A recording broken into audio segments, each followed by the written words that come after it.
জান্নাতে প্রবেশ করার সাথে সাথে চতুর্দিক থেকে ফেরেশতারা ছুটে আসবে সবরকারীদের জন্য। ওয়াল মালাইকাতু ইয়াদখুলুনা আলাইহিম মিন কুল্লি বাব, চতুর্দিক থেকে ফেরেশতারা তাদেরকে ইস্তেকবাল করবে। কি বলবে? সালামুন আলাইকুম বিমা সাবারতুম ফানি'মা উকবাদ, তোমাদের প্রতি শান্তি বর্ষিত হোক, কারণ তোমরা পৃথিবীতে সবর অবলম্বন করেছিল। কতই না উত্তম জায়গা, কতই না সুন্দর জায়গা আল্লাহ রাব্বুল আলামিন সবরের বিনিময় তোমাদেরকে দান করেছেন। সুতরাং এই সবর হচ্ছে মুসলমানদের জন্য সবচেয়ে বড় নিয়ামত। আজ আমার তো মনে হয় পৃথিবীতে মুসলমানরাই সবচেয়ে বেসবর। ট্রেনে যাবে বসা নিয়ে বেসবর, টিকিট নিয়ে বেসবর, বাসের মধ্যে বেসবর, বাজারে যাবে বেসবর, স্কুলে যাবে বেসবর, যেখানে যান সব জায়গায় আমরা বেশি অধৈর্য, ঠিক কিনা কর? সামান্য সামান্য জিনিস নিয়ে ঝগড়া করা, মারামারি করা, এই হচ্ছে আমাদের ট্র্যাডিশন। ধৈর্য অবলম্বন করতে হবে জীবনের সকল ক্ষেত্রে, এই ধৈর্য আমাদেরকে রক্ষা করতে হবে। এই ধরনের ধৈর্য যদি আমরা অবলম্বন করতে পারি তাহলে আল্লাহ পাক বলছেন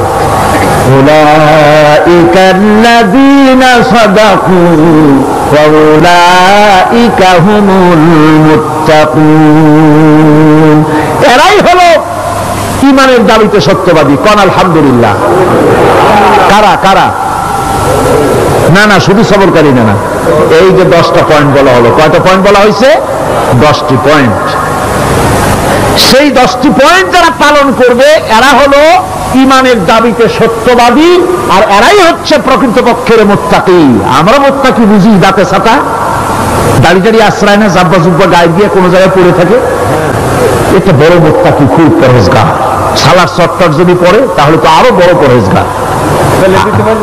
জি, আর যদি কাপড় চোপড় মোটেও না থাকে তাহলে তো খাজা বাবা হয়ে গেল। আর আল্লাহ বলছে মুত্তাকি কারে কয়? শোনো, এরে কয় মুত্তাকি যাদের মধ্যে এই 10টা গুণ আছে। এই 10টি সত্য যদি সম্পাদন করতে পারি, যদি আমল করতে পারি, জীবন ধন্য হয়ে যাবে। সেই 10টি কথা আমি আবার আপনাদের স্মরণ পটে তুলে দিতে চাই, প্যাকেট করে পকেটে উঠাই দিতে চাই, যেন বাড়ি নিয়ে যেতে পারেন। 1 নম্বর হচ্ছে 10টি পয়েন্টের 1 নম্বর আল্লাহর প্রতি ঈমান। 1 নম্বরে আল্লাহর প্রতি ঈমান, 2 নম্বরে পরকালের প্রতি ঈমান, 3 নম্বরে ফেরেশতাদের উপর ঈমান, 4র্থ নম্বরে কিতাবের প্রতি ঈমান, 5ম নম্বরে নবীদের প্রতি ঈমান, 6ষ্ঠ নম্বরে সহায় সম্বলহীন নিকটবর্তী আত্মীয়, ইতিম, মিসকিন, প্রবাসী, মুসাফির, সাহায্য প্রার্থী, এদেরকে মুক্ত করার জন্য এদেরকে সাহায্য প্রদান করা, 7 নম্বরে নামাজ প্রতিষ্ঠা করা, 8 নম্বরে যাকাত আদায় করা, 9 নম্বরে ওয়াদা পালন করা, 10 নম্বরে সবর এখতিয়ার করা। কয়টা হলো? এই 10টি কাজ যদি আমরা পালন করতে পারি, বিপদে মুসিবতে ধৈর্য ধারণ করতে পারি, যত মুসিবত আসুক, আসলে এগুলি কিছু না। মুসিবত আল্লাহ টেস্ট করবেন, মুসিবত দিয়া আল্লাহ টেস্ট করেন। দেখা যায় যে ওদের শক্তি খুব বেশি, চোখে আপনি দেখতে পারেন, কিন্তু আল্লাহ বলছেন ইন্না কায়দাশ শায়তানে কানা দাঈফা। বাতিলরা হলো শয়তান, বাতিলরা কি? আর ওদের চক্রান্ত আসলেই দুর্বল। এদের চক্রান্ত আসলে কি? দুর্বল। কাজেই এগুলিকে ভয় করা যাবে না। বিপদে মুসিবতে ধৈর্য ধারণ করে যদি অগ্রসর হওয়া যায় তো আল্লাহ রাব্বুল আলামিন এই 10টি পয়েন্ট যদি আমল করা যায়, দুনিয়ায় শান্তি পাবো, আখিরাতেও শান্তি পাবো। যত মুসিবত আসুক, বিপদ আসুক, ধৈর্যের সাথে মোকাবেলা করতে হবে। ধৈর্যের অর্থ কি? আমি আগেই বলেছি, ধৈর্যের অর্থ হচ্ছে অবিচলতা, দৃঢ়তা, বরদাস্ত করা, সহিষ্ণুতা, ধীরতা, স্থিরতা। ধৈর্যের অর্থ এটা নয় একজন একটা থাপ্পড় মারলো আর আপনি বলবেন যে বাবা ব্যথা পাইছো নাকি, তাহলে আরো একখান থাপ্পড় দিয়ে দাঁত আমার সবগুলো ফেলায় না। এর নাম ধৈর্য নয়। ধৈর্য হচ্ছে পরিস্থিতির মোকাবেলা করতে হবে সাহসিকতার সাথে, এর নাম হচ্ছে ধৈর্য। ওরা বোঝে না, তাই চিরকাল পাপীরা আল্লাহর বান্দাদেরকে, আল্লাহর দ্বীনের গোলামদেরকে অত্যাচার করে, মনে করে শেষ করে ফেলাবো, কিন্তু শেষ আল্লাহর গোলামেরা হয় না, ওরাই শেষ হয়। নির্মূল যারা করতে চায় ওরাই নির্মূল হয়ে যায়। টিকে থাকে কে? আল্লাহর গোলামেরা। টিকে থাকে কে? আল্লাহর গোলামেরা টিকে থাকে। নির্মূলের নির্মূলই হয়ে যায় সব সময়। ঠিক কিনা কর? জোরে বলেন ঠিক কিনা? ভাইরা আমার, হযরত ইয়াকুব আলাইহিস সালাম ছেলের চিন্তায় চিন্তায় চোখ দুটো অন্ধ হয়ে গেছে, কাঁদতে কাঁদতে চোখ অন্ধ হয়ে গেছে। কিন্তু হতাশ হন নাই, কারণ হতাশ হবে কেবলমাত্র কাফেরেরা। হতাশ হয় কারা? আল্লাহ বলেছেন হতাশ হয় কাফের, ঈমানদার কখনো হতাশ হয় না। হযরত ইয়াকুব আলাইহিস সালাম ছেলে হারাইয়া কি বলতেছেন শোনেন। আল্লাহ তার কথা কোরআনে কারীমের ভিতরে আল্লাহ কি সুন্দর করে উঠায় দিয়েছেন।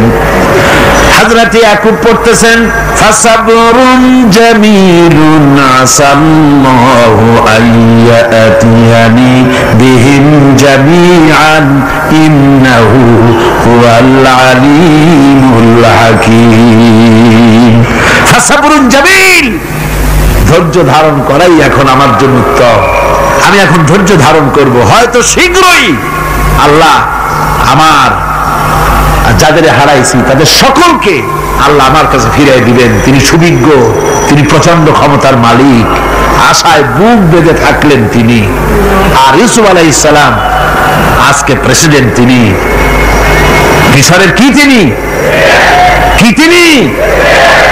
11 ভাই গেছে সেইখানে খাবার আনার জন্য। হযরত ইউসুফ আলাইহিস সালামের চিনতে কোনো কষ্ট হয় নাই। ওরা তো চেনে নাই, কিন্তু ইউসুফ আলাইহিস সালাম চিনে ফেলেছেন। হযরত ইউসুফ কোনো প্রতিশোধ নিলেন না। হযরত ইউসুফ পরিচয় দিলেন আর বললেন, ভয় পাইও না, খাদ্য তোমাদেরকে দিয়া দিব। তোমাদের ব্যাপারে আমার বক্তব্য হচ্ছে, লা তাসরিবা আলাইকুমুল ইয়াউম, তোমাদের বিরুদ্ধে আমার কোনো ক্ষোভ নাই, বিদ্বেষ নাই, মাফ করে দিলাম। এই জামাটা নিয়ে যাও, আমার আব্বার জন্য এই জামাটা নিয়ে যাও। জামা নিয়ে যাচ্ছে মিশর থেকে। কোথায়? কেনান। কোথায়? মিশর। মিশর থেকে ইউসুফ আলাইহিস সালামের জামা নিয়ে ছেলেরা কেনানের দিকে যাচ্ছে। আর এদিকে হযরত ইয়াকুব বলতেছেন, আমি যেন আমার নাকের ভিতরে ইউসুফের গন্ধ পেতেছি। সুবহানাল্লাহ।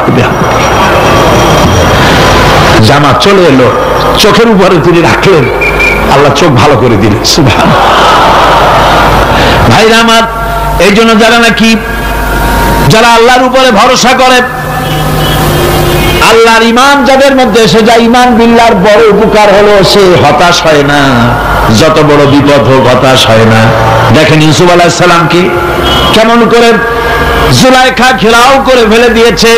দরজা বন্ধ, তালা বন্ধ, জানালা বন্ধ, ছিটকানি মারা, খিল মারা, তালা দেওয়া, বেরোবার কোনো পথ নাই, চতুর্দিকে নগ্ন চিত্র। এবার জুলাইখার কুপ্রেত প্রবৃত্তিকে চরিতার্থ করতে হবে, খারাপ কাজ করতে হবে, বেরোবার পথ নাই। হযরত ইউসুফ আলাইহিস সালাম তিনি জানেন দরজা সব বন্ধ, পালাবার পথ নাই, কিন্তু আল্লাহ রাব্বুল আলামিনকে তিনি ভয় করলেন। যুবক মানুষ, আল্লাহ রাব্বুল আলামিনকে ভয় করলেন। রব্বুল আলামিনকে ভয় করে তিনি তালাবদ্ধ দরজার দিকে দৌড় মারলেন।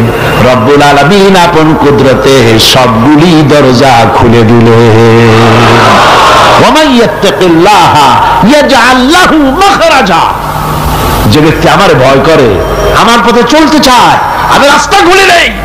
সুবহানাল্লাহ। সুতরাং ঈমানে বুক বাঁধো জওয়ানেরা, তরুণেরা, হতাশ হওয়ার কোনো কারণ নাই। আশায় বুক বেঁধে থাকো। আপনারা বলেন, এই পৃথিবীতে ইউনূস আলাইহিস সালাম যে বিপদে পড়ছিলেন, এর চাইতে বড় বিপদ পৃথিবীতে কিছু হতে পারে? আপনাদের চিন্তা বুঝি পারে? এই দিকের লোকেরা কথাই কয় না উঠে। কি বলেন, পারে? এত বড় বিপদ চিন্তাও করা যায়। কোরআনে কারীমের মধ্যে আল্লাহ রাব্বুল আলামিন বলেন, ওয়াযান্নুন ইয যাহাবা মুগাযিবান ফাযান্না আন লান নাকদিরা আলাইহি। ইউনূস আলাইহিস সালামকে যখন মাছে গিলে ফেলে দিল, মাছ এবার পানির অতল তলদেশে চলে গেছে।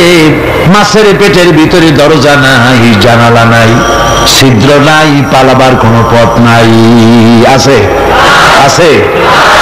ফানাদা ফিল যুলুমাতি আন লা ইলাহা ইল্লা আনতা সুবহানাকা ইন্নী কুনতু মিনাজ জালিমিন। জানেন নাই দোয়া? পড়েন সবাই। লা ইলাহা ইল্লা আনতা সুবহানাকা ইন্নী কুনতু মিনাজ জালিমিন। আয় আল্লাহ, তোমার পবিত্রতা ঘোষণা করতেছি, তুমি ছাড়া কেউ নাই, আমার তো আর বাঁচার উপায় নাই। আমি আমার উপরে জুলুম করেছি, আর তোমার পবিত্রতা ঘোষণা করতেছি। জিকির করতেছেন তিনি মাছের পেটের মধ্যে বসে। আল্লাহ রাব্বুল আলামিন বলেন, ইউনূস আলাইহিস সালাম মাছের পেটের ভিতরে বসে যে চিৎকারটা মারলেন, দুনিয়ায় কোন তার বন্ধু বান্ধবেরা শুনে নাই, কোন রাজা বাদশারা শুনে নাই। মাছের পেটের মধ্যে ফানাদা ফিল যুলুমাত, যুলুমাত হলো জমায় কাসির। এখানে তিনটা অন্ধকার ছিল। কয়টা অন্ধকার? একটা হলো মাছের পেটের অন্ধকার, একটা হলো রাতের অন্ধকার, আর একটা হলো পানির অন্ধকার। ত্রিবিধ অন্ধকারের ভিতর থেকে ইউনূস আলাইহিস সালাম হতাশ হয়ে যান নাই, তিনি চিৎকার মেরে আল্লাহরে ডাক দিলেন। আল্লাহ কয়, আমি ডাক শুনছি, কেউ তোমার ডাক শোনে নাই, আমি তোমার আরশের মালিক, আমি আল্লাহ শুনতে পেয়েছি। শুধু শুনি নাই, জবাবও দিয়া দিলাম। فاستجبنا له ونجيناه من الغم وكذلك ننجي المؤمنين। পড়েন না সবাই। فاستجبنا له ونجيناه من الغم وكذلك ننجي المؤمنين। আমি আল্লাহ পাক বলেন, আমি ইউনূসের ডাক শুনলাম, ডাকের জবাব দিয়া দিলাম, আর মাছের পেটের ভিতরে বেদনার সৃষ্টি করে দিলাম। মাছ এবার ভেসে উঠলো। মাছের আর এখন কোন উপায় নাই বমি করা ছাড়া। মাছ কিনারায় চলে এলো, ইউনূসকে বমি করে ফেলে দিল। আল্লাহ কয়, শোনো দুনিয়ার মানুষেরা, শুধু ইউনূস আলাইহিস সালামকে নয়, ওয়া কাযালিকা, এইভাবে করে আমার মুমিন বান্দারা যদি বিপদে পড়ে আর আমারে ডাকে, আমি রব্বুল আলামিন এইরকম বিপদ দিয়া বাঁচাইয়া দেব। বিপদ থেকে বাঁচাবেন কে?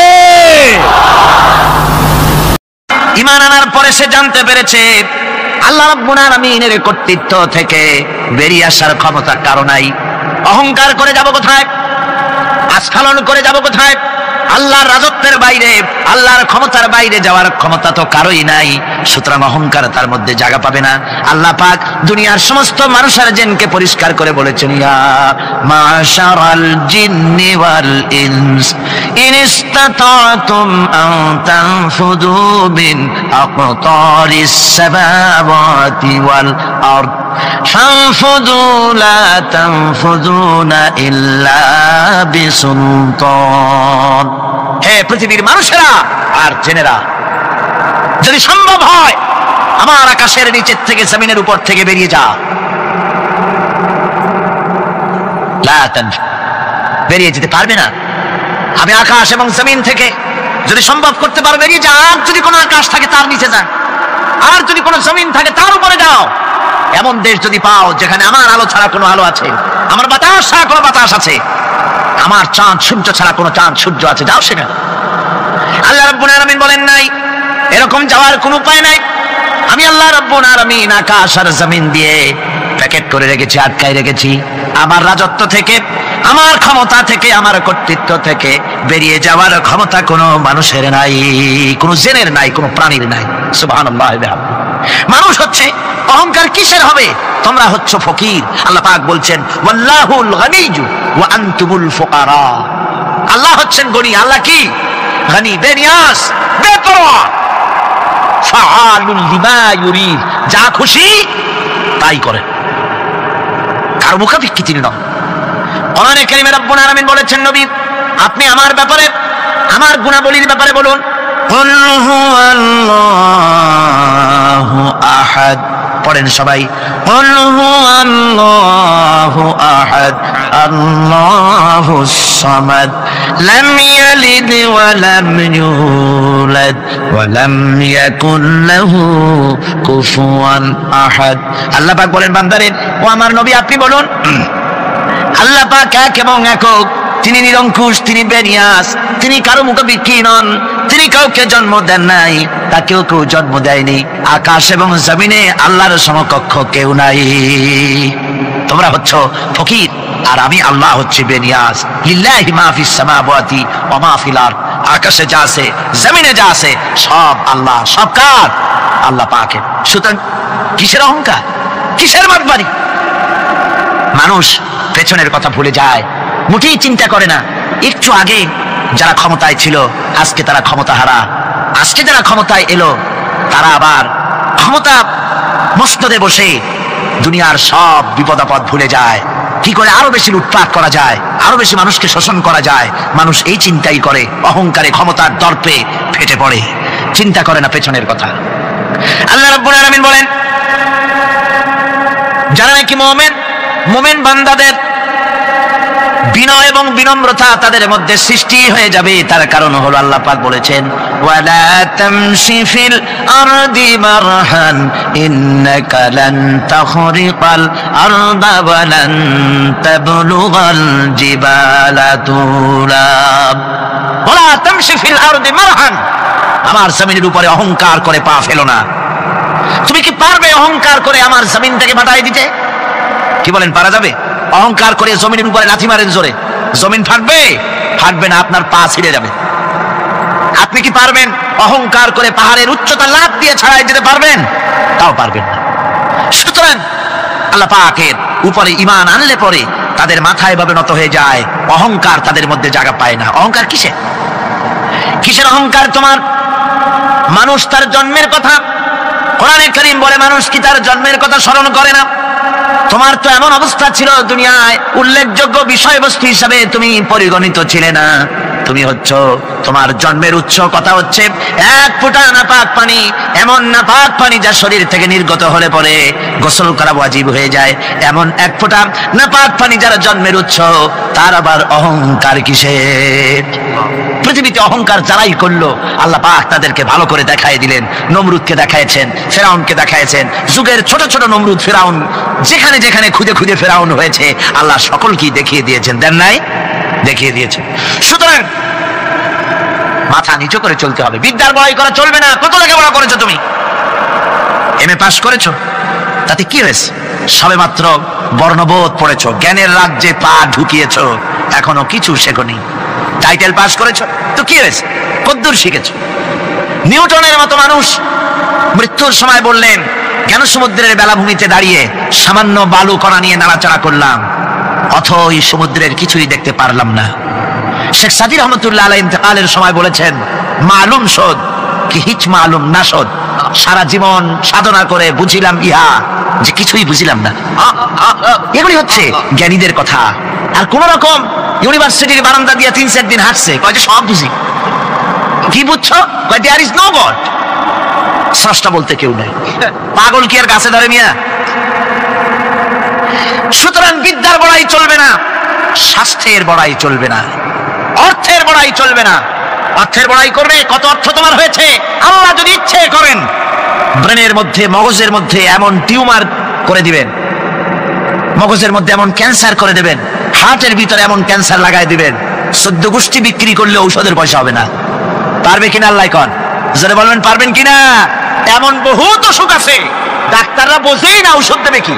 হযরত ইউনূস আলাইহিস সালাম মাছে তারে গিলে ফেলে দিল, হতাশায় তিনি হার্ট ফেল করেন নাই। মাছের পেটের মধ্যে যদি কেউ চলে যায়, বেরিয়ে যাওয়ার জন্য কোনো ব্যাকডোর আছে নাকি কন? পালাবার কোনো রাস্তা আছে? মাছের পেটের জানালা দরজা আছে কিছু? কিছুই নেই।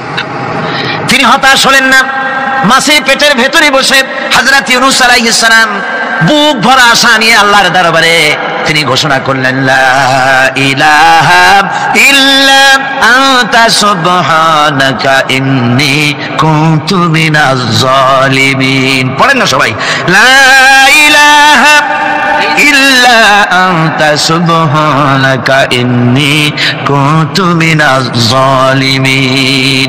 হযরত ইউনূস আলাইহিস সালাম বলেন, আল্লাহ তুমি ছাড়া কোনো ইলাহ নাই, তোমার পবিত্রতা ঘোষণা করছি, আমি জালিমদের অন্তর্ভুক্ত হয়ে গেছি। তিনি যখন চিল্লাচ্ছিলেন, মাছির পেটের ভিতরে বসে যখন কাতরুক্তি করতেছিলেন, আল্লাহ বুঝি তখন শোনেন নাই সে কথা? কি বলেন? আল্লাহ বুঝি তখন তন্দ্রায় বা নিদ্রায় ছিলেন? না, আল্লাহ পাক কি ঘুমান? তন্দ্রায় যান?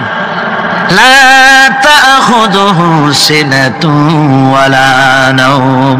আল্লাহ রাব্বুল আলামিন বলেন, কোন তন্দ্রা বা নিদ্রা আল্লাহ রাব্বুল আলামিনকে স্পর্শ করে না। হযরত ইউনূস আলাইহিস সালাম যখন মাছের পেটের ভিতরে বসে চিৎকার মারলেন, আল্লাহ পাক বলেন, ইউনূস রে, তোমার ওই ডাক কেউ শুনে নাই, দুনিয়ার কোন রাজা বাদশা শুনে নাই, দুনিয়ার কোন বন্ধু বান্ধব তোমার শুনে নাই, কিন্তু আমি তোমার আরশের মালিক, আমি রব্বুল আলামিন শুনেছি। শুধু শুনি নাই, সঙ্গে সঙ্গে জবাব দিয়ে দিয়েছি। ফাস্তাজাবনা লাহু ওয়া নাজ্জাইনাহু মিনাল গাম্মি। পড়েন, ফাস্তাজাবনা লাহু ওয়া নাজ্জাইনাহু মিনাল গাম্মি ওয়া কাযালিকা নুনজিল মুমিনিন। আল্লাহ পাক বলেন, আমি জবাব দিলাম। মাছের পেটের ভিতরে বেদনা শুরু হয়ে গেল, মাছ আর তলদেশে শুয়ে থাকতে পারলো না, সাঁতরাতে পারলো না, মাছ ভেসে উঠলো উপরে। পেটের যন্ত্রণায় মাছ কিনারায় চলে এসে বমি করে দিতে পারলে যেন বাঁচি, এই অবস্থা মাছের হলো। কিনারায় চলে এলো, বমি করে ইউনূস আলাইহিস সালামকে ফেলে দিল, মাছও বাঁচলো, ইউনূস আলাইহিস সালামও বাঁচলো। আল্লাহ রাব্বুল আলামিন বলেন, মুমিনেরা শোনো, শুধু ইউনূসকে নয়, ওয়া কাযালিকা নুনজিল মুমিনিন, এইভাবে করে মুমিন বান্দারা যদি আমাকে ডাকে, আমার কাছে যদি হাত ফাইলায়, আমি আল্লাহ রাব্বুল আলামিন মুমিনদের এভাবে বিপদ মুক্ত করে দেই। আল্লাহ পাক বিপদ মুক্ত করে দেন। ওয়া ইয়াত্তাকিল্লাহা ইয়াজআল লাহু মাখরাজা, আল্লাহকে যে ভয় করে আল্লাহ তার জন্য রাস্তা খুলে দেন। জোরে কোন সুবহানাল্লাহ। দেখেন, ইউসুফ আলাইহিস সালাম, জুলাইখা তাকে আটকায় ফেলেছে ঘরের মধ্যে, তালা দেওয়া, খিল দেওয়া, সিটকানি মারা, পালাবার পথ নাই, চতুর্দিকে উলঙ্গ নগ্ন চিত্র। আর এই সুন্দরী যুবতী নারী জুলাইখা তার প্রেম নিবেদন করেছে হযরত ইউসুফের কাছে। যৌবনে ভরা টকবগে যৌবনের যুবক হযরত ইউসুফ আলাইহিস সালাম, সৌন্দর্যের পিরামিড, বাঁচার কোনো পথ নাই জুলাইখার কুপ্রবৃত্তি চরিতার্থ করে দেওয়া ছাড়া। কিন্তু হযরত ইউসুফ আলাইহিস সালাম আল্লাহ রাব্বুল আলামিনকে ডাকলেন, হতাশায় ভেঙে পড়লেন না, আল্লাহকে ভয় করলেন, আল্লাহকে ডাকলেন। আল্লাহকে ডেকে, আল্লাহকে ভয় করে তালাবদ্ধ দরজার দিকে যখন দৌড় মারলেন, রব্বুল আলামিন আপন কুদরতে দরজার তালাগুলি খুলে দিলেন। ভাইরা আমার, এভাবে করে মুমিনেরা কখনো হতাশ হয় না। ফাইন্না মাল উসরি ইউসরা, ইন্না মাল উসরি ইউসরা। মনে রাখতে হবে, দুঃখ কষ্টের সাথে থাকে সুযোগ সুবিধা, আর প্রত্যেক অসচ্ছলতার সাথে থাকে উদার সচ্ছলতা। এর কোনো বিপরীত কখনই হয় না। আল্লাহ রাব্বুল আলামিন এইভাবে করে মুমিনদেরকে বলেছেন যেন তারা হতাশায় ভেঙে না পড়ে।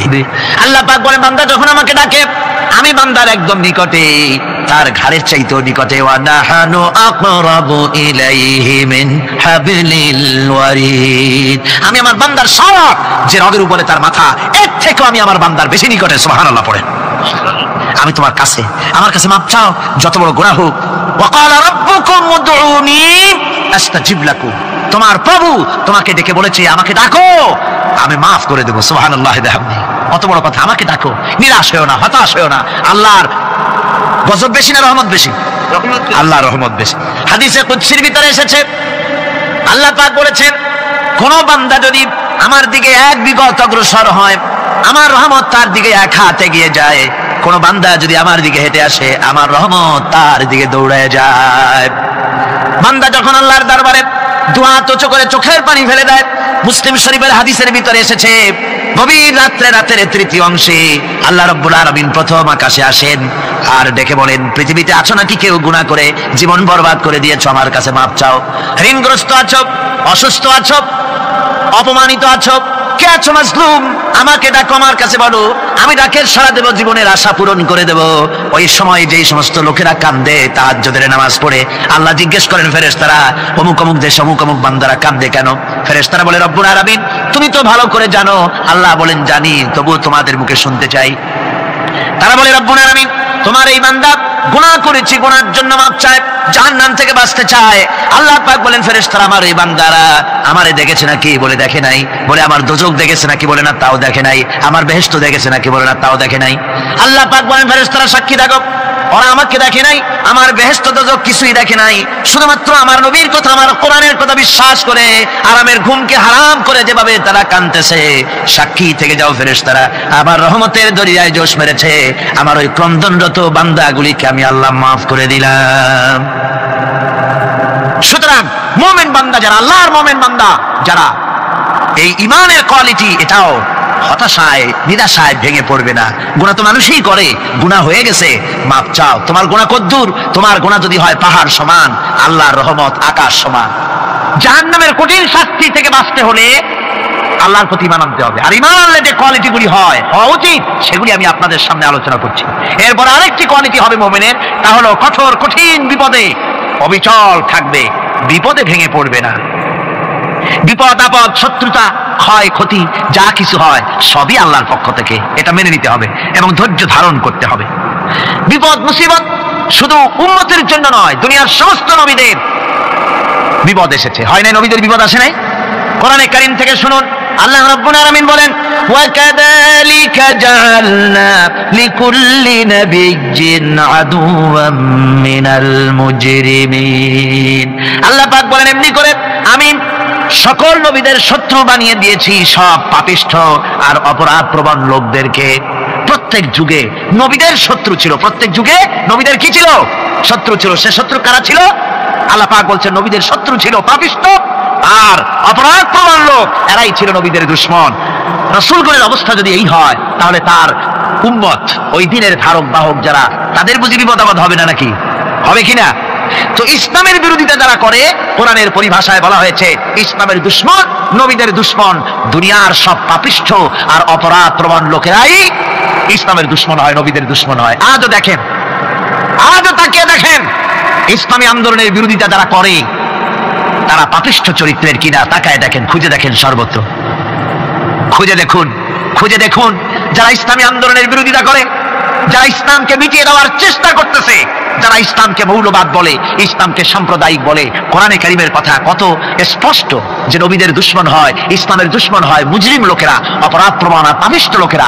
আজও আমরা দেখতে পাই এই শ্রেণীর লোকেরা পাপিষ্ঠ এবং সবচাইতে সমাজের নিকৃষ্ট ধরনের চরিত্রহীন লোক। নামাজ নাই, আপনি খুঁজে দেখেন ইসলামী আন্দোলনের বিরোধিতা যারা করছে, যারা নেতৃত্ব দিচ্ছে, নামাজ নাই, রোজা নাই, চরিত্র নাই, হজ নাই, যাকাত নাই, মদ জুয়া জেনা ব্যভিচার ইত্যাদিতে লিপ্ত। চেহারা দেখলে ছেলেপেলেরা 2 গ্লাস পানি খায় ভর ছোটে। কথা ঠিক কি? দেখো, এই হলো অবস্থা। মারে কেন? মুমিনদেরকে, পয়গম্বরদেরকে, সাহাবীদেরকে এবং ঈমানদারদেরকে মারে কেন? তার কারণ হচ্ছে আল্লাহ রাব্বুল আলামিন বলেছেন ওয়ামা নাকামু মিনহুম ইল্লা আইয়ুমিনু বিল্লাহিল আজিজিল হামিদ। কাফিররা ঈমানদার লোকদেরকে অন্য কোন অপরাধী নির্যাতন চালায় না, নির্যাতন চালায় শুধু এই কারণে যেহেতু মুমিন লোকেরা পরাক্রমশালী, আল্লাহ রাব্বুল আলামিনের দ্বীনকে কায়েম করতে চায়, তার উপরে ঈমান এনেছে, এই কারণেই তারা মারে। ঠিক কিনা কর? যুগে যুগে নবীদের উপরে, সাহাবীদের উপরে যে অত্যাচার হয়েছে, সে অত্যাচার এই কারণেই হয়েছে, অন্য কোনো কারণে নয়। এই কঠিন বিপদে অবিচলতা এবং ধৈর্যের দৃষ্টান্ত নবীগণ পেশ করেছেন পৃথিবীর বুকে। আমরা দেখেছি ইব্রাহিম আলাইহিস সালামকে আগুনে ফেলানো হয়েছে, আছে না কোরআন শরীফে? আমি কিন্তু গল্প করতেছি না, সব কোরআনের কথা। কিসের কথা? ইব্রাহিম আলাইহিস সালামকে আগুনে ফেলানো হচ্ছে। অপরাধ কি? অপরাধ হচ্ছে হযরত ইব্রাহিম আলাইহিস সালাম দাওয়াত দিয়েছেন লা ইলাহা ইল্লাল্লাহ। জোরে পড়েন লা ইলাহা ইল্লাল্লাহ, লা ইলাহা লা ইলাহা ইল্লাল্লাহ মুহাম্মাদুর রাসূলুল্লাহ। হযরত ইব্রাহিম আলাইহিস সালাম দ্বীনের দাওয়াত দিয়েছেন, এক আল্লাহর দাওয়াত দিয়েছেন, ঈমানের দাওয়াত দিয়েছেন। আর কোন অপরাধ ছিল না। নমরুদ সহ্য করতে পারলো না। কোরআনে কারীমের মধ্যে সব কথাগুলি আল্লাহ পাক এই জন্য বিধৃত করেছেন, এই জন্য কোরআনে কারীমের মধ্যে সব কথা উঠায় দিয়েছেন, যাতে করে মুমিনেরা বিপদ আসলে পরে যেন ঘাবড়ে না যায়। ইব্রাহিম আলাইহিস সালামকে আগুনে ফেলানো হচ্ছে। ফেরেশতা বলছে ইব্রাহিম তোমার আগুনে ফেলায় দাও, হতেছে আমার কাছে সাহায্য চাও, আমার কাছে ক্ষমতা আছে, আগুনগুলো উঠায় নমরুদের বংশ জ্বালিয়ে দেব। হযরত ইব্রাহিম ফেরেশতার কাছে সাহায্য চাইছিলেন নাকি? তিনি বললেন, ফেরেশতা তোমার কাছে সাহায্য কেন চাইব? আমি তো এমন কোন অন্ধ আল্লাহর ইবাদত করি না যেই অন্ধ স্রষ্টা তার গোলামের দুঃখ দুর্দশা না দেখেন। আমি তোমার কাছে সাহায্য চাইবো না। হযরত ইব্রাহিম আলাইহিস সালাম পাশ করলেন। কি বলেন, পাশ করছেন না? ঈমানের পরীক্ষায় পাশ। আগুনের মধ্যে হযরত ইব্রাহিমকে যখন ফেলানো হচ্ছে, রব্বুল আলামিন আগুনের প্রতি নোটিশ করে দিলেন, ইয়া নারু কুনি বারদাও ওয়া সালামান আলা ইব্রাহিম। আগুন আমার ইব্রাহিমের জন্য শান্তিদায়ক, ঠান্ডা হয়ে যা। এখন কি আর আগুনের বাপের ক্ষমতা আছে ইব্রাহিমের পোড়ানো? আর ক্ষমতা নাই।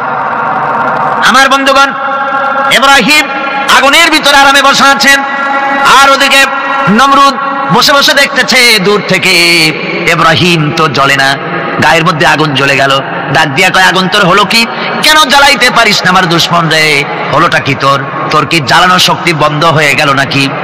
আগুনের ভিতর থেকে জবাব এলো, নমরুদ রে, আমার ভিতরে জ্বালানোর শক্তি আছে কি নাই যদি প্রমাণ করতে চাও, টেস্ট করতে চাও, তুই নিজে আয়, তোরে শুদ্ধ তামাম দুনিয়া জ্বালাই দিতে পারি, ইব্রাহিমের এক গাছা পশমও জ্বালাই দিতে পারি না।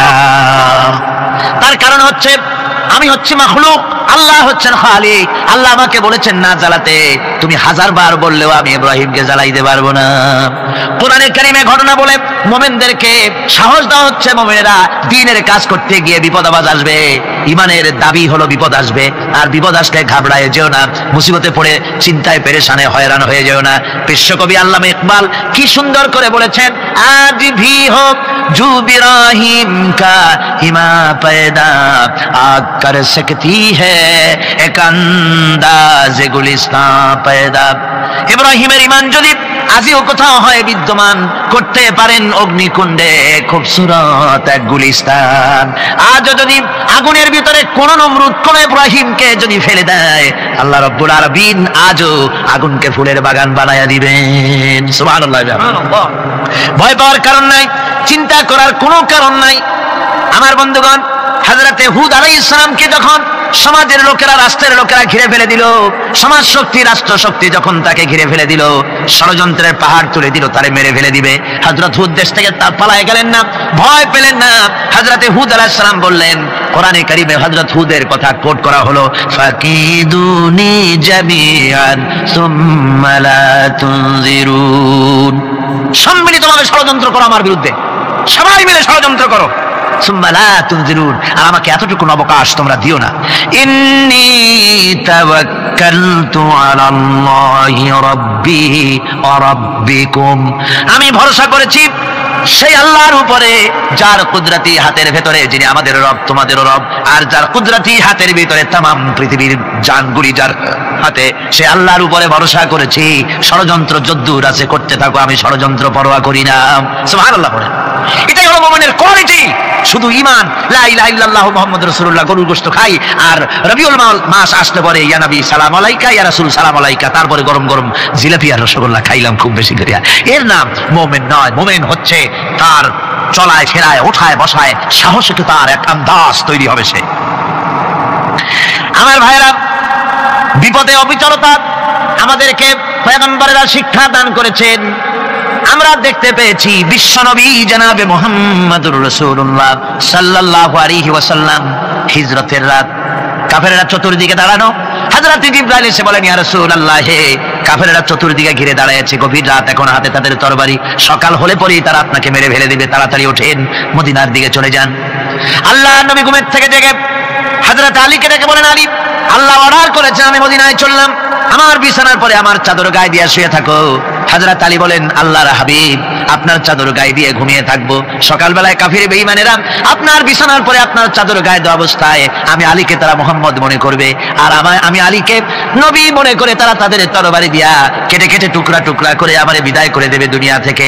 এতটুকু পরোয়া করি না, বরং আমার দিলের মধ্যে এটাই তৃপ্তি থাকবে যে আমি আলীর জীবনের বিনিময় আল্লাহর হাবিব দুনিয়ায় বেঁচে আছেন। নবীজি ঘরের থেকে বেরোলেন, চতুর্দিকে কাফেররা দাঁড়ানো, আল্লাহ নবী হাতে এক মুষ্টি বালু হাতে নিয়ে শাহাতেল বজু পরে 3 বার দম করে বালুগুলো ছেড়ে দিলেন, বালিগুলি ঘরের চতুর্দিকে কাফেরদের চোখে চলে গেল। পরবর্তী সময় রব্বুল আলামিন দেখে বলেন, নবীরে, বালি যখন নিক্ষেপ আপনি করেছিলেন ধুলাগুলি, আপনি তো শুধু নিক্ষেপ করেছিলেন, কিন্তু চতুর্দিকে কাফেরদের চোখে গেল কেমনে? একদিকে মেরেছিলেন, সেই দিকেই তো যাওয়ার কথা ছিল, চতুর্দিকের কাফেরের চোখে চোখে সেগুলো পৌঁছে গেল কেমনে? ওয়ামা রামাইতা ইদ রামাইতা ওয়ালাকিন্নাল্লাহ রামা। আপনি নিক্ষেপ করেন নাই যখন আপনি নিক্ষেপ করেছিলেন, আপনি তো শুধু বালু কণা ছেড়েছেন, আর ওই বালু কণাগুলি ঘরের চতুর্দিকে সব কাফেরদের চোখে পৌঁছবার দায়িত্ব আমার কুদরত গ্রহণ করেছিল। আমার ভাইরা, নবীজি বিপদে, এতগুলি শত্রু তরবারি নিয়ে তিনি বিপদে ধৈর্য হারা হন নাই। আস্তে করে ঘরের থেকে বেরিয়ে হযরত আবু বকরের বাড়িতে গিয়ে হাজির। দরজায় গিয়ে আওয়াজ দিলেন আবু বকর, অমনি দরজা খুলে গেল। লাব্বাইক ওয়া সাদাইক। হুজুর বলেন, আবু বকর রে, একটা ডাকে কেমনে সাড়া দিলে? তুমি কি ঘুমাইছিলে না? হযরত আবু বকর বলেন, হুজুর আপনি বলেছেন আমাকে নিয়ে হিজরত করবেন, আমি মনে মনে চিন্তা করেছি, না জানি কত রাত্রে নবীজি আসেন, উঠতে যদি আমার দেরি হয়ে যায়, নবীজি যদি দরজার কাছে দাঁড়ায় দাঁড়ায় আমার ডাকাডাকি করে, আর আমি যদি ঘুমায় থাকি, তাহলে আল্লাহ নবীর সঙ্গে বেয়াদবি হয়ে যাবে। এই মনে করে বিছানায় না ঘুমাইয়া আপনার গলার আওয়াজ শোনার জন্য এই দরজার সঙ্গে পিঠ লাগায়া লাগায়া দাঁড়ায়া ঘুমাচ্ছিলাম। আল্লাহ নবী হযরত আবু বকরকে সঙ্গে করে নিয়ে চললেন মদিনার দিকে। উল্টা পথে রওনা করলেন। বারবার কাবা শরীফের দিকে তাকাতে লাগলেন। বুখারী শরীফে এসেছে, নবীজি বারবার কাবার দিকে তাকিয়ে বলতেছেন, রে কাবা, বড় আশা ছিল তোর কাছে থাকবো, তোর খেদমত করব, কিন্তু তোর নিষ্ঠুর সন্তানেরা তোর কাছে আমারে থাকতে দিল না রে। আল্লাহ নবী মিসফারা দিয়ে জাবালে কেদওয়ার উপর দিয়ে চলে গেলেন জাবালে সুরে। গুহার কাছে যখন গিয়েছেন, হযরত রক্ত হয়ে গেল। হযরত আবু বকর রাদিয়াল্লাহু তাআলা আনহু বলছেন, হুজুর আর উপায় নাই, দিন হয়ে গেল, এখন বুঝি ধরা পড়ে যাব, ওই গুহার মধ্যে গিয়ে আশ্রয় নেই। তবে আপনি দাঁড়ান, গুহার ভিতরেই পাহাড়িয়া গুহা, বিচ্ছু থাকতে পারে, সাপ থাকতে পারে, আমি আগে ঢুকি, যদি কোনো হিংস্র প্রাণী থাকে আমার উপর দিয়ে আঘাত হয়ে যাক, আল্লাহর নবী হেফাজতে থাকুন। হযরত আবু বকর রাদিয়াল্লাহু তাআলা আনহু গুহার ভিতরে নামলেন। নেমে গুহা সাফ করে হুজুরকে ডাকলেন। হুজুর তাশরীফ ফরমালেন গুহার মধ্যে। হুজুর বলেন, আবু বকর হেঁটে হেঁটে কষ্ট হয়ে গেছে, তুমি বসো, তোমার উরুর উপরে মাথা রেখে আমি একটু ঘুমায়ে যাই। আল্লাহর হাবিব ঘুমায় গেলেন। হযরত আবু বকর লক্ষ্য করে দেখেন চতুর্দিকে অনেকগুলি গর্ত দেখা যায়। এই গর্ত থেকে সাপ আসতে পারে, বিচ্ছু আসতে পারে মনে করে নিজের গায়ের চাদর ছিঁড়ে ছিঁড়ে গর্তগুলি বন্ধ করা শুরু করে দিলেন। কয়েকটা গর্ত বন্ধ করার মতো চাদর আর নাই, পাও দিয়ে চেপে ধরলেন। এক পাহাড়িয়া বিষধর সাপ বেরোবার জন্য চেষ্টা করে বেরোবার পথ খুঁজে নেই পেয়ে হযরত আবু বকরের পায়ের উপরে দংশন করেছে। বিষের যন্ত্রণায় হযরত আবু বকরের চোখ থেকে পানি দরদর করে পড়ছে। রাসূলুল্লাহর ঘুম ভেঙে গেল। আল্লাহর নবী তাকে বলেন, আবু বকর চোখে পানি কেন? বাড়ির কথা বুঝি মনে পড়ে গেছে? হযরত আবু বকর বলেন, ইয়া রাসূলুল্লাহ, আল্লাহর নামে কসম করে বলি, যেই দিন আমি ঈমান এনেছি ওই দিন থেকে আমার মা বাপ, আমার কোলে আমার সন্তান, আমার স্ত্রী, আমার জায়গা জমি ঘর বাড়ি, এমনকি আমার নিজের আত্মার চাইতে হুজুর আপনারে ভালোবাসি বেশি। তাহলে কাঁদো কেন? হযরত আবু বকর বলেন, হুজুর বাড়ির জন্য কাঁদি না, ছেলেপেলের জন্য কাঁদি না, সাপে দংশন করেছে, যন্ত্রণায় কাঁদতেছি। আল্লাহ নবী সঙ্গে সঙ্গে মুখ থেকে থুতু বার করে যন্ত্রণার জায়গায় লাগাই দিলেন। সঙ্গে সঙ্গে যন্ত্রণা বন্ধ হয়ে গেল।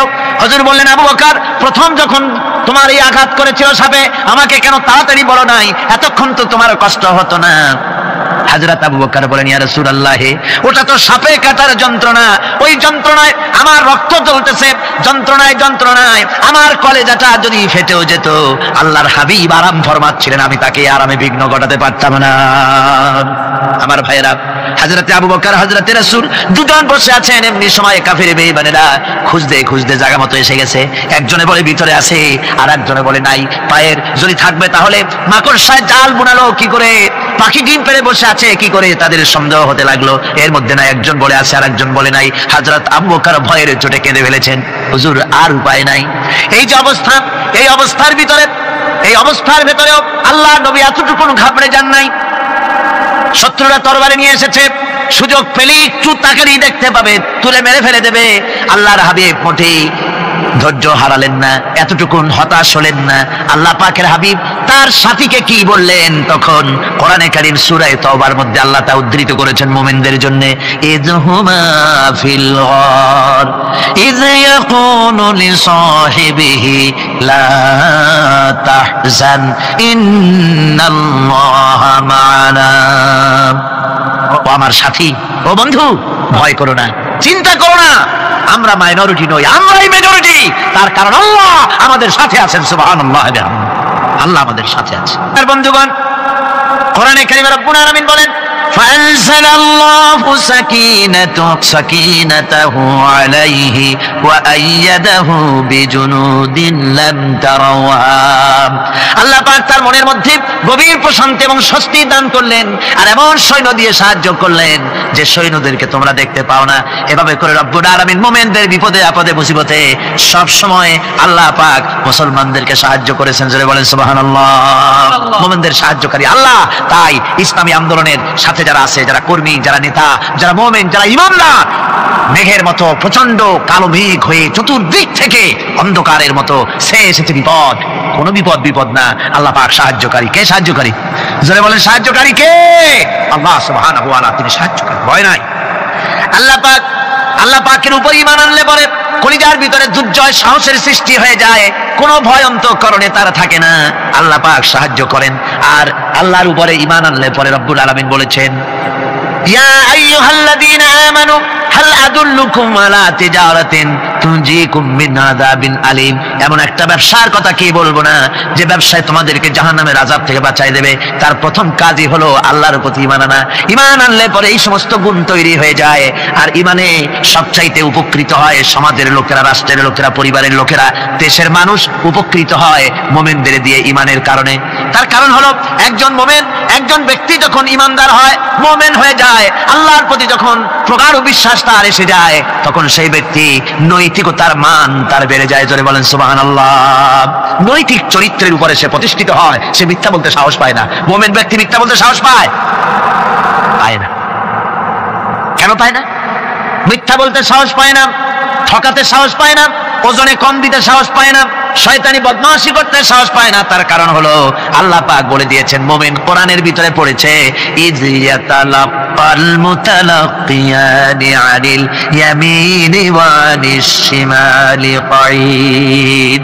দুজন নিয়ন্ত্রণকারী ফেরেশতা তোমার ডানে এবং বামে বসে বসে তোমাকে নিয়ন্ত্রণ করছে, কোথায় যাও কি করো এই ফেরেশতারা বসে বসে সব দেখতেছে। মা ইয়ালফিযু মিন কাওলিন ইল্লা লাদাইহি রাকীবুন আতীদ। মানুষ এমন কোনো কথা বলে না যা ফেরেশতারা রেকর্ড না করে, সব রেকর্ড হয়ে যায়। তাই মুমিন ব্যক্তি দায়িত্বহীন কথা বলতে পারে না। মুমিন ব্যক্তির চরিত্র ভালো হয়ে যায়, সে যে কথা বলে বুঝে শুনে কথা বলে, সে যে ওয়াদা করে বুঝে শুনে ওয়াদা করে। যেহেতু সবকিছুর জবাব কিয়ামতে দিতে হবে। কোথায় দিতে হবে? কোথায় দিতে হবে? কিয়ামতে আল্লাহর দরবারে জবাব দিতে হবে। মহান আল্লাহ রাব্বুল আলামিন বলেছেন, ওয়ালাকাদ খালাকনাল ইনসানা ওয়া না'লামু মা তুওয়াসবিসু বিহি নাফসু। মানুষ সৃষ্টি করেছি আমি, তার অন্তঃকরণের ভিতরে ওয়াসওয়াসা কি হয় আমি জানি। এই জন্য মুমিনেরা মনের ভিতরে কোনো খারাপ কল্পনাও করতে পারে না। খারাপ কল্পনা করলেও তার হিসাব দেওয়া লাগবে আল্লাহর কাছে। কার কাছে? ওয়াইন তুবদু মিন আনফুসিকুম আও তুখফুহু ইউহাসিবুকুম বিহিল্লাহ। আল্লাহ বলেন, মনের মধ্যে যেসব কল্পনা করো তা প্রকাশ করো আর গোপন রাখো, ওইটার হিসাব নেব আমি আল্লাহ পাক। কিয়ামতের দিন আমার কাছে হিসাব দিতে হবে। বন্ধুগণ, এই জন্য মুমিন যারা, মুমিনদের চরিত্র প্রতিষ্ঠিত হয়, মুমিনদের ধারণা থাকে যেখানেই যাই না কেন, যেখানেই বসি না কেন, সেখানেই আল্লাহ, আল্লাহ ছাড়া কোনো জায়গা নাই। আছে নাকি? আছে। আল্লাহ পাক বলেন, মা ইয়াকুনু মিন নাজওয়া সালাসাতিন ইল্লা হুয়া রাবিউহুম। তোমরা যেখানে তিনজন মিলে পরামর্শ করো, মনে রেখো তিনজন নও, ওখানে চতুর্থ সত্তা আমি রব্বুল আলামিন তোমাদের কাছে আছি। সব শুনি আর দেখি। পাঁচজন যেখানে হও সেখানে আমি ষষ্ঠ। এর থেকে যদি কম হও, এর থেকে যদি বেশি হও, বান্দারে তুমি আছো যেখানে আমি আল্লাহ আছি সেখানে। উপায় নাই, সব জায়গায় আমি দেখতে পাচ্ছি। শুধু তাই নয়, রাত্রিবেলায় মানুষেরা গোপনে পরামর্শ করে, করে না? করে কিনা? রাতে রাতে পরামর্শ করে, এক জায়গায় বসে, হলের মধ্যে, পাহাড়ের মধ্যে, কোন জায়গায় বসে পরামর্শ করে। কি পরামর্শ? ইসলামী আন্দোলনের লোকদের মারবে, কোথায় তাদের ধরবে, কোথায় তাদের অত্যাচার করবে, এই সমস্ত পরামর্শ করে। আল্লাহ পাক বলছেন, শুনুন, আল্লাহ রাব্বুল আলামিন বলেন, ওয়া হুয়া মাআহুম ইয ইউবাইয়িতুনা মা লা ইয়ারদা মিনাল কাউল ওয়া কানা আল্লাহু বিমা তা'মালুনা মুহীতা। আল্লাহ পাক বলেন, তিনি তো ঠিক সেই সময়ও তোমাদের কাছে থাকেন যখন তোমরা নিজেদের ঘরের মধ্যে বসে, কোন এক জায়গায় বসে আল্লাহর মর্জির খেলাফ পরামর্শ করো, আল্লাহ তখনও তোমাদের কাছে থাকেন। আল্লাহর ইহাদা থেকে, আল্লাহর কর্তৃত্ব থেকে বেরিয়ে যাওয়ার কোনো উপায় নাই। সুতরাং গোপনে বলেন, প্রকাশ্যে বলেন, যেভাবেই যা কিছু করা হোক না কেন, আল্লাহর কাছে আমাদের সমস্ত অপরাধগুলি ধরা হয়ে যায়। আর এটাই হচ্ছে ইমানের সীমা পরিসীমা। তিলকা হুদুদাল্লাহ ফালা তা'তাদুহা, তিলকা হুদুদুল্লাহ, এটাই হচ্ছে আল্লাহর সীমানা। ইমানের এই সীমারেখা বজায় রেখে ইমানের উপরে মজবুত করে কোনো ব্যক্তি, পরিবার, সমাজ, রাষ্ট্র যদি তৈরি হয়, তাহলে সেই সমাজেই শান্তি আসে, সেই সমাজেই আরাম আসে, সেই রাষ্ট্র শান্তিপূর্ণ হয়, সেখানে দিন কায়েম হয়, মানুষ সুখ সমৃদ্ধি খুঁজে পায়। সুতরাং আমরা আজকে আলোচনা করলাম ইমানের কোয়ালিটি। কি আলোচনা করলাম? ইমানের কোয়ালিটি। এই কোয়ালিটি দিয়ে যেন আল্লাহ আমাদেরকে ভরপুর করে দেন। জোরে বলেন আমিন। আরো জোরে বলেন আমিন।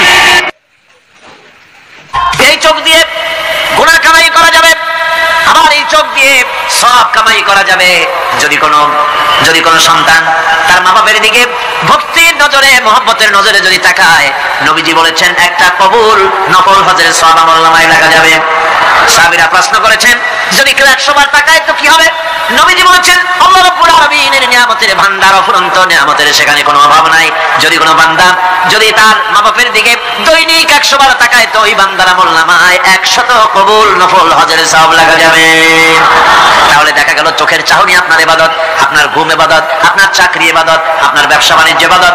তার মানে হলো আল্লাহর গোলামি, আল্লাহর হুকুম অনুযায়ী কাজ করার নামই হচ্ছে ইবাদত। ইয়াকা নাবুদু ওয়া ইয়াকা নাস্তাঈন। পড়েন সবাই, ইয়াকা নাবুদু ওয়া ইয়াকা নাস্তাঈন। আল্লাহ তাআলা একমাত্র তোমার গোলামি করি, তোমারই আনুগত্য করি, তুমি ছাড়া কারো গোলামি করি না, তুমি ছাড়া কারো গোলামি করি না। এখন দোকানদার নামাজের মধ্যে পড়লো ইয়াকা নাবুদু। ইয়াকা নাবুদু, নাবুদু শব্দটা হচ্ছে মুজারের সিগা। এটা এর মধ্যে দুইটা কাল পাওয়া যায়, বর্তমান আর ভবিষ্যৎ, দুটি কাল পাওয়া যায়। নাবুদু এই শব্দ দিয়ে বোঝানো হচ্ছে কি, আল্লাহ পাক এই নামাজের ভিতরে যেমন তোমার হুকুম পালন করে নামাজ আদায় করছে, যেমন নামাজের ভিতরে কিছু খাওয়া যায় না, বাইরে খাওয়া জায়েজ ছিল, নামাজ পড়ছি বলে খানাটা আমার জন্য হারাম হয়ে গেছে। কথা বলা জায়েজ ছিল, নামাজের ভিতরে কথা বলা হারাম করে দিলাম। এদিক ওদিক তাকানো জায়েজ ছিল, নামাজের ভিতরে এদিক ওদিক তাকানো বন্ধ করে দিলাম। তার মানে আমার জন্য চিরস্থায়ী, সব সময়ের জন্য আমার জন্য হালাল করে দেওয়া জিনিসগুলি এই নামাজের ভিতরে অল্প সময়ের জন্য হারাম করে প্রমাণ করে দিলাম। মাবুদ গো, এই নামাজের পরে চিরস্থায়ী হারাম করিব, এইভাবে আমার জন্য হারাম করে নেব। নামাজটা পড়ছি যেভাবে করে, নামাজের বাইরের জীবন চালাবো সেইভাবে করে। সেজদা দিলেই তো সওয়াব হয়। সেজদা দিলে কি হয়? সওয়াব হয়। যদি কেউ 5-6টা সেজদা দিয়ে দেয় এক রাকাতের মধ্যে, তো কি হবে? যদি কেউ নামাজ পড়লে তো সওয়াব হয়। ফজরের নামাজ যদি 4 রাকাত পড়ে তো কি হবে? মাগরিবের নামাজ যদি 2 রাকাত পড়ে অথবা 4 রাকাত পড়ে তো কি হবে? ইচ্ছে করে যদি ভাবে করে, ভুল করবে নয়, ইচ্ছে করে যদি করে, তাহলে আল্লাহর আইনের সঙ্গে বিরোধিতা করছে বলে সে বিদ্রোহী হিসাবে প্রমাণিত হবে। সুতরাং কথা হচ্ছে নামাজের ভিতরে আল্লাহ পাক ইয়াকা নাবুদু, এই নামাজের ভিতরে তোমার হুকুম মেনে যেভাবে নামাজ আদায় করি, নামাজের বাইরের জীবনটাও তোমার হুকুম মেনে পালন করব। এটাই হচ্ছে ইবাদতের মূল থিম, মূল আইডিয়া, মূল ফিলোসফি। নামাজ ইবাদত করতে হবে জীবনের সব ক্ষেত্রে। নামাজের ভিতরে বললাম ইয়াকা নাবুদু, দোকানদার, এই লোকটা কি দোকানদার, ঘি বিক্রি করবে, ঘি আনছে দোকানে। তারপরে নামাজ পড়তে দাঁড়িয়েছে, দোকানের পেছনে ছোট্ট ঘর আছে, নামাজ পড়তে দাঁড়িয়েছে, শুরু করে দিল আল্লাহু আকবার, আলহামদুলিল্লাহি রাব্বিল আলামিন, আর রহমানির রহিম, মালিকি ইয়াউমিদ্দিন, ইয়াকা না'বুদু ওয়া ইয়াকা। তাড়াতাড়ি পড়তে হবে যেহেতু খরিদ্দার আসতেছে। খরিদ্দার 2-4 জন ভিড় জমায়েছে, নামাজ ছেড়ে দিয়েছে। কর্মচারীকে ডাকছে, শোন ভিতরে আসো, আমি তো কেবল খাঁটি ঘি নিয়ে আসছি, ওর মধ্যে তো ভেজালই নেই। তাড়াতাড়ি করে ওর মধ্যে যা দিয়ে ভেজাল দিতে হয় ভেজাল দিয়ে ঠিক মতো দিয়া তারপরে বিক্রি করবি। 100 টাকা কিনছিস, 250 টাকা করে বিক্রি করবি। আল্লাহু আকবার, আর রহমানির রহিম, মালিকি ইয়াউমিদ্দিন, ইয়াকা না'বুদু ওয়া ইয়াকা। এটা নামাজ হইল কর? এই নামাজের আল্লাহর কোন দরকার আছে? কোনো দরকার নেই। ইবাদত তো হবে নামাজ যার হুকুমে, ব্যবসা তার হুকুমে। নামাজে সেজদা দিব যার হুকুমে, রোজা রাখবো তার হুকুমে, নামাজ পড়বো যার হুকুমে, অর্থনীতি চালাবো তার হুকুমে, নামাজ পড়বো যার হুকুমে আমার দেশের কলকারখানা চলবে, নামাজ পড়বে যার হুকুমে পার্লামেন্ট চলবে তার হুকুমে, নামাজ পড়বো যার হুকুমে রাজনীতি চলবে তার হুকুমে। এর উল্টা পাল্টা যদি হয় মুসলমান মানতে পারে কখনই। সুতরাং মুসলমানকে আনুগত্যের মস্তককে অবনত করে দিতে হবে আল্লাহ পাকের সামনে। আল্লাহর সঙ্গে আর বান্দার সঙ্গে হক আছে, বান্দার উপরে আল্লাহর হক এবং আল্লাহর উপরে বান্দার হক কি? এভাবে একটি হাদিস আপনাদেরকে শোনানো যায়। হাদিসটি হচ্ছে মুআজ বিন জাবাল রাদিয়াল্লাহু তাআলা قال كنت رديف النبي صلى الله عليه وسلم على حمار فقال لي يا معاذ أتدري ما حق الله على العباد হযরত মুআয বিন জাবাল রাদিয়াল্লাহু তাআলা বলেন যে আমি রাসূল করিম সাল্লাল্লাহু আলাইহি ওয়াসাল্লামের পেছনে তার গাধায় সওয়ার ছিলাম। তিনি আমাকে জিজ্ঞেস করলেন, মুআয তুমি কি জানো বান্দার উপরে আল্লাহর হক এবং আল্লাহর উপরে বান্দার হক কি? তিনি বললেন, আল্লাহু ওয়া রাসূলুহু আ'লামু, আল্লাহ এবং তার রাসূল খুব ভালো করে জানেন। রাসূল করিম সাল্লাল্লাহু আলাইহি ওয়াসাল্লাম জবাব দিলেন, ক্বালা হাক্কুল্লাহি আলাল ইবাদ আন ইয়াবুদুহু ওয়া লা ইউশরিকু বিহি শাইআ ওয়া হাক্কুল ইবাদি আলাল্লাহ আন লা ইউআযযিবু মান লা ইউশরিক বিহি শাইআ। আল্লাহর নবী বলেন, বান্দার উপরে আল্লাহর উপরে বান্দার হক হতেছে, আল্লাহর উপরে বান্দার হক হতেছে বান্দা আল্লাহ পাকের ইবাদত করবে, আল্লাহর গোলামি করবে, আল্লাহর আনুগত্য করবে, দাসত্ব করবে। সেই আনুগত্য ইবাদত আর গোলামির ভিতরে কাউকে শরীক স্থাপন করবে না। বান্দার উপরে আল্লাহর হক হতেছে যেই বান্দা আল্লাহ পাকের ইবাদত করবে, গোলামি করবে, আর কোনো শিরক করবে না, কিয়ামতের দিন ওই বান্দা সম্পর্কে আল্লাহর হক হবে বান্দাকে জাহান্নামের আগুন আল্লাহ পাক হারাম করে দিয়ে তার জান্নাত দিয়ে দিবেন। এই হলো বান্দার উপর আল্লাহ পাকের হক। সুতরাং ইবাদত হবে সলিড কার জন্য? আল্লাহ পাকের জন্য। যারা বলেন কার জন্য? একমাত্র কেবলমাত্র শুধুমাত্র আল্লাহ পাকের জন্য গোলামি হবে। সেই গোলামির কথাটাই আমরা কোরআনে কারীমের মধ্যে সূরা ফাতিহায় প্রত্যেক দিন প্রতি রাকাতে আমরা পড়ি, ইয়্যাকা না'বুদু ওয়া ইয়্যাকা নাস্তাঈন। আল্লাহ তাআলা কেবলমাত্র তোমার ইবাদত করি, কেবলমাত্র তোমার দাসত্ব করি, আর কারো আনুগত্য দাসত্ব করি না। এই গোলামি, এই দাসত্ব আল্লাহ পাক আমাদেরকে করার তৌফিক দান করুন, আমরা বলি আমিন। اليوم لا ينفع مال ولا بنون।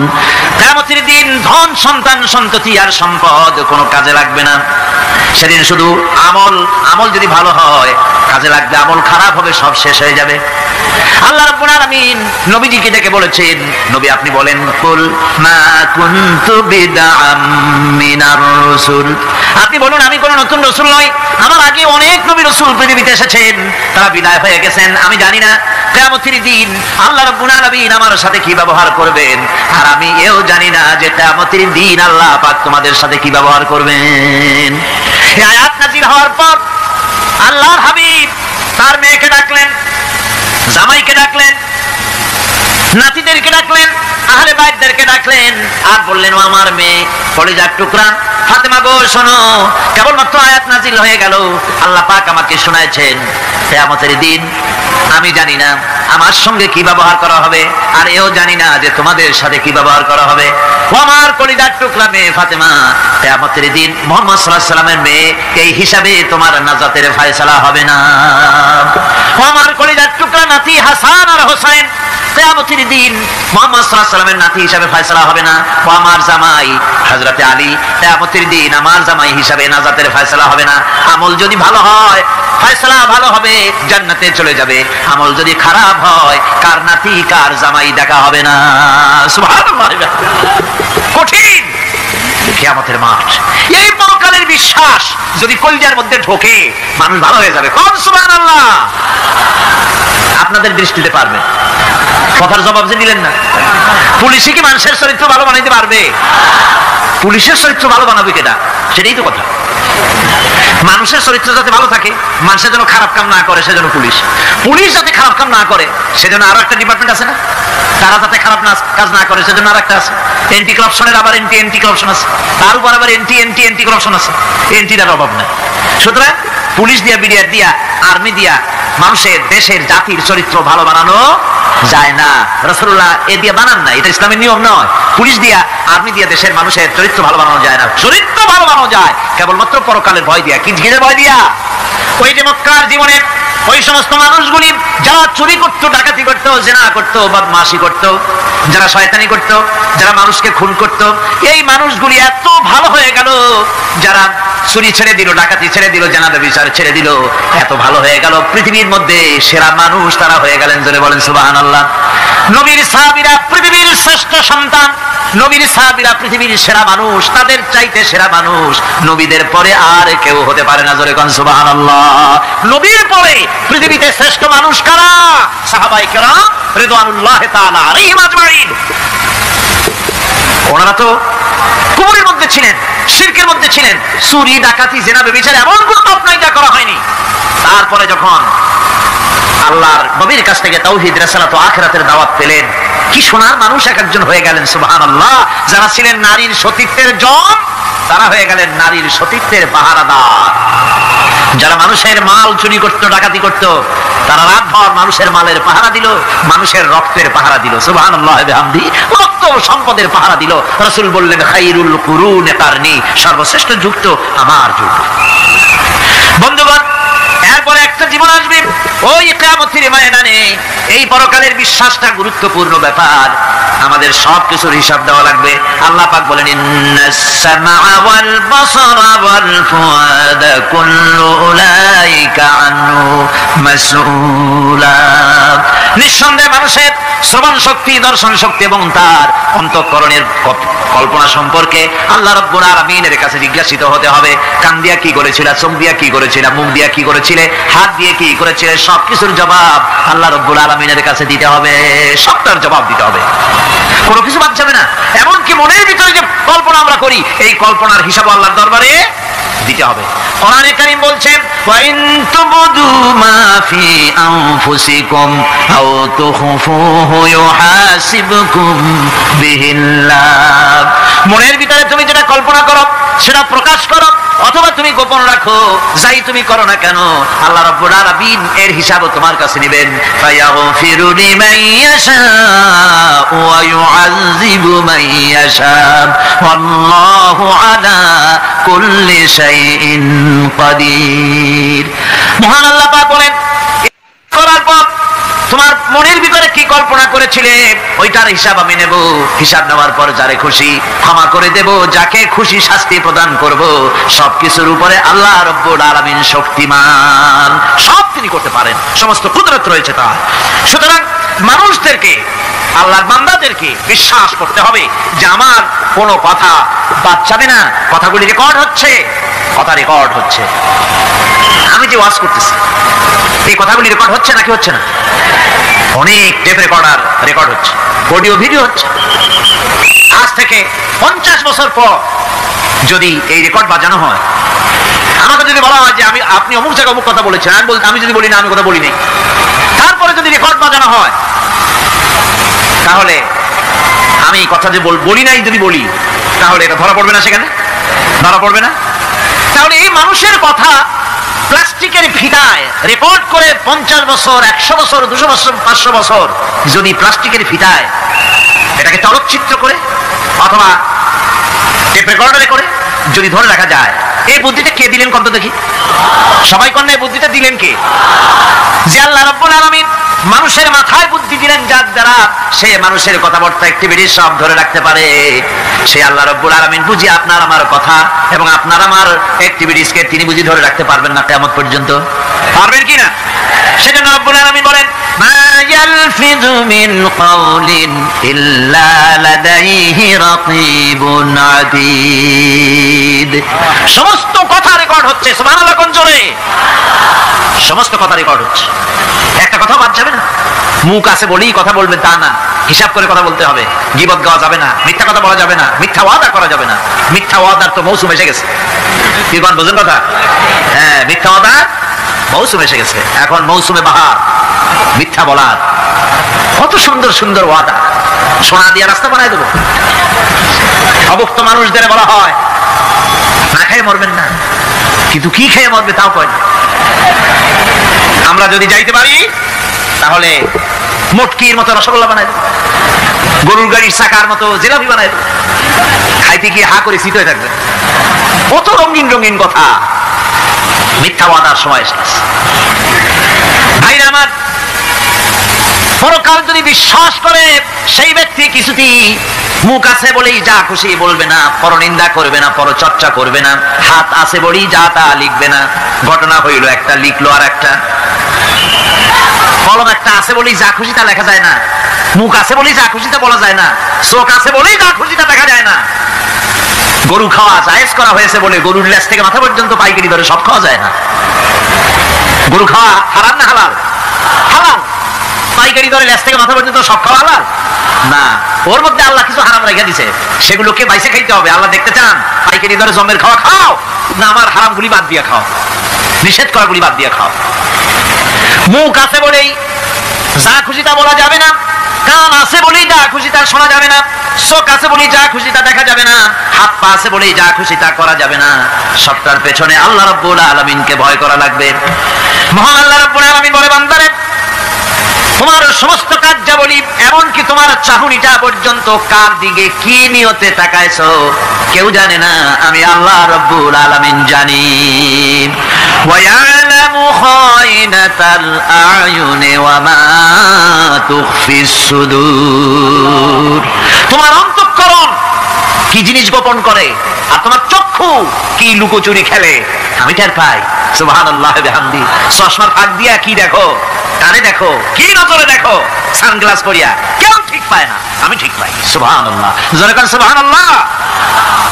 সুতরাং চোখের নজরের হিসাব হবে, হাতের কাজের হিসাব হবে, পায়ের চলার হিসাব হবে, আপনার বলার হিসাব হবে, মুখে যা বলেছেন যা করেছেন হাত পাও দিয়ে যা করেছেন সবকিছুর হিসাব হবে কিয়ামতের দিন। আল্লাহর দরবারে সবকিছু উপস্থিত হবে, কোনো জিনিস বাদ পড়বে না। ফামান ইয়ামাল মিসকালা যাররাতিন খায়রান ইয়ারা ওয়া মান ইয়ামাল মিসকালা যাররাতিন শাররান ইয়ারা।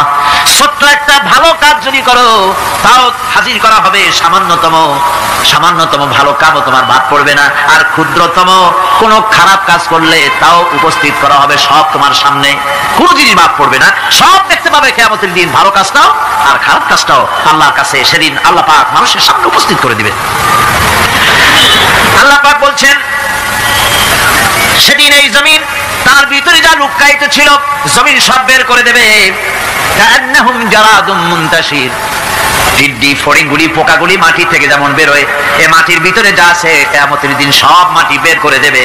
ইযা যুলজিলাতিল আরদু জিলজালাহা ওয়া আখরাজাতিল আরদু আসকালাহা ওয়া ক্বালাল ইনসানু মা লাহা। এ জমিনকে ঝাঁকি মারা হবে প্রবল এক ঝাঁকুনি, প্রবল এক ঝাঁকুনিতে এই পৃথিবীর মধ্যে যা কিছু আছে সব বেরিয়ে যাবে। সুবহানাল্লাহ কইতে ইচ্ছা করে না মিয়ারা? এক ঝাঁকুনিতে পৃথিবী সব বের করে দেবে।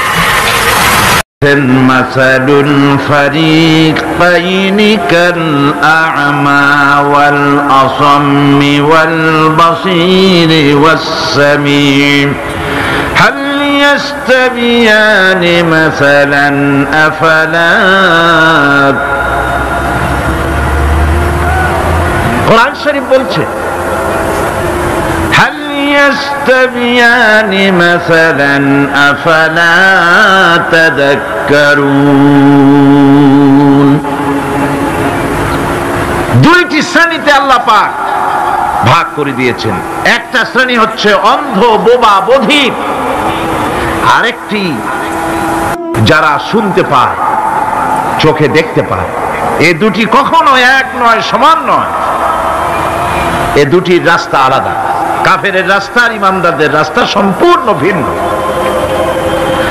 আল্লাহ রাব্বুল আলামিন ঈমান এবং কুফরের পার্থক্য বলে দেওয়ার জন্য গোটা মানব জাতির মধ্যে স্পষ্ট করে বলেছেন, লা ইকরাহা ফিদ-দীন ক্বাদ তাবায়্যানার রুশদু মিনাল গায়্।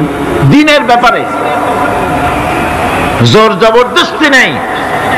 এখানে হেদায়েতের পথ এবং গোমরাহি, হেদায়েতকে গোমরাহির পথ থেকে সম্পূর্ণ আলাদা করে দেওয়া হয়েছে। লা ইকরাহা ফিদ-দীন, দ্বীনের ব্যাপারে কোনো জোর জবরদস্তি নেই। যারা ধর্মনিরপেক্ষবাদী তারা এই আয়াতটাকে নিজেদের মতবাদকে প্রতিষ্ঠার লক্ষ্যে অনেক সময় কাজে লাগায়। দুটি আয়াতকে তারা বেশি ব্যবহার করে। একটা হচ্ছে লাকুম দীনুকুম ওয়ালিয়া দীন, আর একটা হচ্ছে লা ইকরাহা ফিদ-দীন। এই দুইটি আয়াতকে ধর্মনিরপেক্ষবাদীরা ব্যবহার করে। এই দুটির কোনটি তাদের আদর্শকে বোঝাবার লক্ষ্যে ব্যবহারের কোনো সুযোগ নাই। লা ইকরাহা ফিদ-দীন, ধর্মের ব্যাপারে কোনো বাড়াবাড়ি নাই, জোর জবরদস্তি নাই। এ কথা বলা হয়েছে এই কারণে যে কোন বিধর্মীকে, অমুসলিমকে ভয় দেখিয়ে, লোভ দেখিয়ে অথবা কোন ক্রমে কোন প্রকার চাপ সৃষ্টি করে তাকে মুসলমান বানানো যাবে না। এমনকি সূরা তওবার মধ্যে এসেছে, যুদ্ধ চলাকালীন সময়, জিহাদ চলাকালীন সময় কোন অমুসলিম যদি ইসলাম জানার জন্য তোমাদের তাঁবুতে আসে, তাহলে তুমি তাকে ইসলাম বুঝাও। ইসলাম শোনার পরে যদি মেনে নেয় ভালো কথা, আর যদি না মানে তাকে তার তাঁবু পর্যন্ত ফিরে যেতে চাও, ফিরে যেতে দাও। মাঝপথে তাকে আক্রমণ করা যাবে না। ধর্মের ব্যাপারে কোনো বাড়াবাড়ি নাই, লা ইকরাহ ফিদ্দীন। এর দ্বারা ধর্ম নিরপেক্ষতার কোনো কথা বোঝানো হয়নি। আর লাকুম দীনুকুম ওয়ালিয়া দীন, এটা ছিল কাফেরদের সেই বক্তব্যের প্রেক্ষিতে যেখানে কাফেররা বলেছিল মুহাম্মদ সাল্লাল্লাহু আলাইহি ওয়াসাল্লাম, আসুন আমরা এক কাজ করি, সেটা হলো ধর্ম নিয়ে আমাদের মধ্যে যে বাকবিতণ্ডা হচ্ছে, আমরা ধর্মকে 50-50 ভাগ করে নিই। কিছুদিন আমরা গিয়া আপনার আল্লাহরে সেজদা দেই, আর কিছুদিন আপনারা আমাদের মূর্তিগুলিকে প্রণাম করুন। এই প্রস্তাব যখন রাখল, আল্লাহ রাব্বুল আলামিন সূরা কাফিরুন অবতীর্ণ করে দিলেন, কুল ইয়া আইয়ুহাল কাফিরুন লা আ'বুদু মা তা'বুদুন। হে কাফেরেরা, হে অবিশ্বাসীরা, নবী আপনি বলুন, হে অবিশ্বাসীরা, তোমরা যার ইবাদত করো আমরা তার ইবাদত করি না, আবার আমরা যার ইবাদত করি তোমরাও তার ইবাদত করো না। সুতরাং লাকুম দীনুকুম ওয়ালিয়া দীন, সুতরাং তোমাদের দিন তোমাদের জন্য, আমাদের দিন আমাদের জন্য। এখানে নিরপেক্ষতার কথা বলা হয় না, এখানে পক্ষের কথা বলা হয়েছে। কিসের পক্ষ? ধর্মের পক্ষ। কিসের পক্ষ? হিন্দু, খ্রিস্টান, বৌদ্ধ, তোমরা তোমাদের ধর্মের পক্ষে থাকো। মুসলমান, তোমরা তোমাদের ধর্মের পক্ষে থাকো। ধর্মের ব্যাপারে নিরপেক্ষ হওয়ার কোনো সুযোগ নাই। আছে নাকি সুযোগ? আমি পার্লামেন্টে বলেছি এই কথা, যে একটা ধর্মের উপরে বিশ্বাস করে নিজেকে একটা ধর্মের পক্ষের ব্যক্তি হিসাবে ঘোষণা করে, কেউ বলছে, দাবি করছে আমি হিন্দু, কেউ বলছে আমি বৌদ্ধ, কেউ বলছে আমি খ্রিস্টান, কেউ বলছে আমি মুসলমান, নিজেকে একটা ধর্মের বিশ্বাসী ঘোষণা করার পর আমি ধর্মনিরপেক্ষ, এই কথাটা মিথ্যা, বানোয়াট, জালিয়াতি, প্রতারণা, মুনাফিক। কোন ধর্মের অনুসারী ব্যক্তি ধর্মনিরপেক্ষ হতে পারে না। কেবলমাত্র নাস্তিক, যারা আল্লাহরে মানে না, আল্লাহকে স্বীকার করে না, ওরা বলতে পারে আমরা ধর্মনিরপেক্ষ, ধর্মের ব্যাপারে আমরা নিরপেক্ষ, গুলো মানি না, বিশ্বাস করি না। কিন্তু যারা ধর্মে মানে, সেদের যে ধর্মেরই হোক না কেন, সে ব্যক্তি ধর্মনিরপেক্ষ যদি দাবি করে, এটা মিথ্যে কথা, এটা মুনাফিকি ছাড়া কিছু হতে পারে না। মুসলমানকে, যে কোনো জাতিকে যে ধর্মে আছে ধর্মের পক্ষে থাকার কথাই বলা হয়েছে। এখন আমি বলতেছিলাম ঈমানের কথা। ঈমান আগে আনতে হবে। ঈমান সম্পর্কে আল্লাহ রাব্বুল আলামিন বলতেছেন, ঈমান হলো আগে, তারপরে ইসলাম।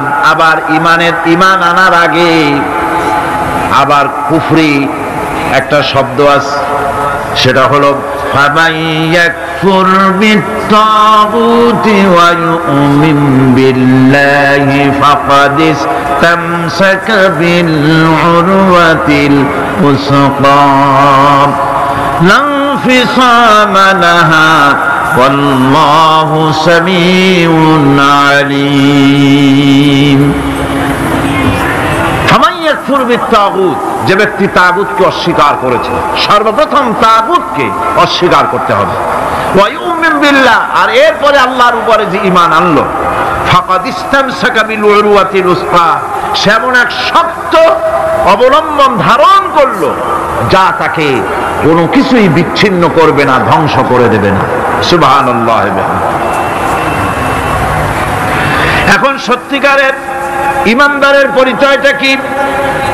কোরআনে কারীম সত্যিকারের ঈমানদারের পরিচয় এভাবে পেশ করতেছে, ইন্নামাল মুমিনুনা আল্লাযীনা আমানু বিল্লাহি ওয়া রাসূলিহি সুম্মা লাম ইয়ারতাবু ওয়াজাহিদু বিআমওয়ালিহিম ওয়া আনফুসিহিম ফি সাবিলিল্লাহ উলাইকা হুমুস সাদিকুন। ঈমানের দাবিতে সত্যবাদী কারা? ইন্নামাল মুমিনুনা আল্লাযীনা আমানু বিল্লাহি ওয়া রাসূলিহি, সত্যিকারের মুমিন তো তারা যারা নাকি ঈমান এনেছে আল্লাহর উপর এবং রাসূলের উপরে। এই ঈমান আনার পর সুম্মা লাম ইয়ারতাবু, এরপরে কোন সন্দেহে সে নিপতিত হয় নাই, কোন সন্দেহ তার মনের মধ্যে জায়গা পায় নাই, আর সে আল্লাহর রাস্তায় জিহাদ করেছে মাল দিয়ে, জান দিয়ে। উলাইকা হুমুস সাদিকুন, এরাই হলো ঈমানের দাবিতে সত্যবাদী। সুম্মা লাম ইয়ারতাবু, অথবা এক বিন্দু সন্দেহ মনের মধ্যে জায়গা দেয় নাই, অর্থাৎ ঈমান আনছি কার উপরে? আল্লাহর উপরে। কার উপরে? আর তার রাসূলের উপরে। আল্লাহ এবং রাসূলের উপরে ঈমান আনার পর যারা আল্লাহ এবং রাসূলের বিধান জীবনের সকল ক্ষেত্রে মানতে পারে নাই, তারাই সন্দেহে নিপতিত হয়েছে। কথা বুঝতে পেরেছেন? তাদের সন্দেহ এই কোরআন মানুষের জীবন, তার সম্পদ, তার রাজনীতি, তার অর্থনীতি পরিচালনা করতে পারে না। সেই জন্য ধর্মের ব্যাপারে কোরআন মানি, ধর্মের ব্যাপারে নামাজ আর রোজা মানি, কিন্তু রাজনীতিতে ধর্ম মানি না। এটাই হলো সন্দেহ। এটাই কি? সন্দেহ, অবিশ্বাস। জীবনকে তারা দুইটা ভাগ করেছে, এক ভাগ রাজনীতির জন্য আর এক ভাগ কিসের জন্য? ধর্মের জন্য।